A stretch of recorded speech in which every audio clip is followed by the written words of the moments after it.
അനിൽകുമാർ, ഏതാണ്ട് 4 മാസത്തോളം നീണ്ട ഒരു തെരഞ്ഞെടുപ്പ് പ്രക്രിയ ഇന്ന് അതിൻ്റെ വോട്ടെടുപ്പ് പൂർത്തിയാവുകയാണ്.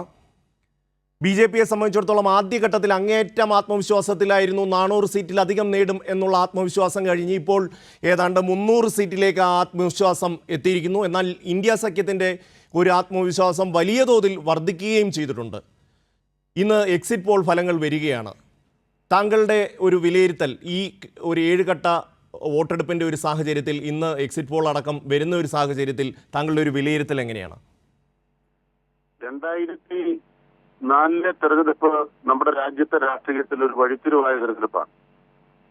2024 അതേപോലെ തന്നെ രാജ്യത്തെ രാഷ്ട്രീയത്തിൽ കൂടുതൽ തിളക്കമാർന്നൊരു വഴിത്തിരിവിന് സാധ്യതയുള്ള തെരഞ്ഞെടുപ്പായിട്ടാണ് ഏവരും വിലയിരുത്തുന്നത്. അതിന് പ്രധാനപ്പെട്ട കാരണം വാജ്പേയി സർക്കാരിന്റെ അനുഭവങ്ങളിൽ നിന്നുകൊണ്ടും ഗുജറാത്ത് വംശഗതിയുടെ അനുഭവത്തിൽ നിന്നുകൊണ്ടുമാണ് ഇന്ത്യ രാജ്യത്തെ പ്രതിപക്ഷ പാർട്ടികളെല്ലാം ഒരുമിച്ച് നിന്നുകൊണ്ട് ബി.ജെ.പിക്കെതിരായി ഒരു സംവിധാനത്തെ രൂപപ്പെടുത്താൻ 2004 UPA-1 എന്ന സംവിധാനത്തെ നമ്മൾ രൂപപ്പെടുത്തിയത്. അതിനെ പിന്നീട് ദുരുപയോഗിക്കുന്ന നില വന്നതുകൊണ്ട് അത് 10 വർഷക്കാലം കഴിഞ്ഞപ്പോൾ പിന്നീട് തകർന്നു പോയി എന്നുള്ളത് യാഥാർത്ഥ്യമാണ്. പക്ഷെ പിന്നീടുള്ള 10 കൊല്ലക്കാലം ഇന്ത്യ രാജ്യത്തെ അനുഭവങ്ങൾ തെളിയിച്ചത് ഒരവസരം കിട്ടിയാൽ ഇന്ത്യൻ ഭരണഘടനയ്ക്കെതിരായും ഇന്ത്യയുടെ വൈവിധ്യത്തിനെതിരായിട്ടും ഇന്ത്യയുടെ സാംസ്കാരിക വൈജാത്യങ്ങൾക്കെതിരായിട്ടും ഇന്ത്യയിലെ വ്യത്യസ്ത ജനവിഭാഗങ്ങൾക്കും സംസ്ഥാനങ്ങൾക്കുമെതിരായിട്ടും ഇന്ത്യ രാജ്യത്തിന്റെ മൂല്യങ്ങൾക്കും ആശയങ്ങൾക്കുമെതിരായിട്ടും എന്തെല്ലാം കാര്യങ്ങൾ RSS ചെയ്യും, ബി.ജെ.പി ചെയ്യും എന്നുള്ളത് ഈ 10 കൊല്ലക്കാലം തെളിയാൻ കഴിഞ്ഞു. മറ്റൊന്ന്, നമ്മുടെ രാജ്യത്തെ കോർപ്പറേറ്റ് താല്പര്യങ്ങൾ വെച്ചിട്ട് ഏതെല്ലാം തലത്തിലേക്ക് ബി.ജെ.പി പോകും എന്നുള്ളതും തെളിവ് വന്നു. ഇത്തരമൊരു പശ്ചാത്തലത്തിലാണ് സാമ്പ്രദായികമായ ബി.ജെ.പിയുടെ ആയുധങ്ങളൊന്നും ചെലവാകാത്ത ഒരു തെരഞ്ഞെടുപ്പായി 2024 അടയാളപ്പെടുത്താൻ കഴിയുന്നത്. അതിന്റെ പാരവശ്യമാണ് ഇന്ന് ബി.ജെ.പിയുടെ മുഖത്ത് കാണാൻ കഴിയുന്നത്. യാഥാർത്ഥ്യ ബോധത്തോടെ ജനങ്ങൾ തിരിച്ചറിഞ്ഞു കഴിഞ്ഞു എന്നുള്ളതാണ് യാഥാർത്ഥ്യം.